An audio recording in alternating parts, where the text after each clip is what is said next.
कल कांग्रेस पार्टी की कार्यसमिति ने एक आश्चर्यजनक और देश विरोधी फैसला लिया है। उन्होंने अपनी पार्टी के 37 के रिजोल्यूशन को फॉलो करते हुए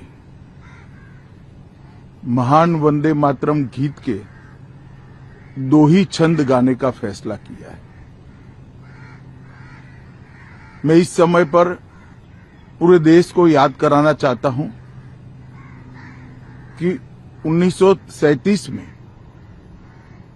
कांग्रेस पार्टी ने मुस्लिम अपीसमेंट के लिए वंदे मातरम के 2 टुकड़े कर देश के विभाजन की नींव डाली थी और वहीं से 2 राष्ट्र के सिद्धांत को ताकत मिली थी और अंततोगत्वा देश का विभाजन हुआ और पाकिस्तान का जन्म हुआ था।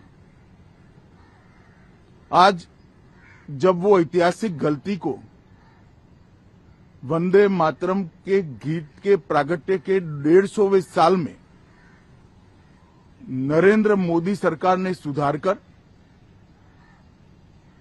बंकिम बाबू की ये अमर कृति को पूरा गीत गाकर राष्ट्रीय एकात्मता को फिर से एक बार सुदृढ़ करने का प्रयास किया है और सभी सरकारी फंक्शंस में इसको पूर्ण रूपेण गाने का जो निर्णय किया है वो निर्णय को कानूनी जामा भी पहनाया है। इसकी अवहेलना करने का कांग्रेस ने कल निर्णय किया है। कांग्रेस का ये निर्णय केवल और केवल इनकी घोर तुष्टीकरण की नीति की पुष्टि करता है। वोट बैंक के तुष्टीकरण के लिए उन्होंने स्वर्गीय बंकिम बाबू के इस अमर कृति का न केवल अपमान किया है, वो लाखों शहीदों का भी अपमान किया है जो वंदे मातरम का नारा लगाते लगाते देश की आजादी के लिए फांसी पर चढ़ गए, जिन्होंने कई साल जेल में काटे।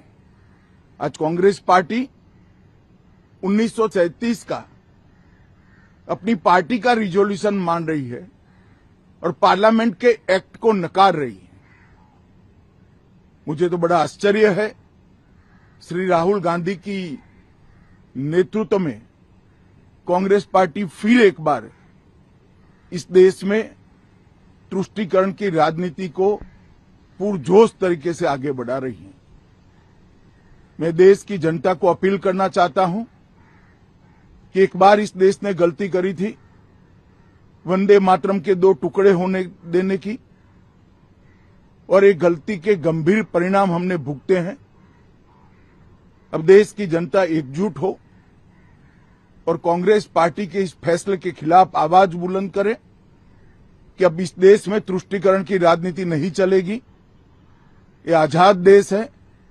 आजादी के 80 साल के बाद 1937 में जो फैसला कांग्रेस ने किया था, जिसको नरेंद्र मोदी जी ने सुधारा है, उसके सामने का कोई विरोध इस देश की जनता नहीं सहन करेगी।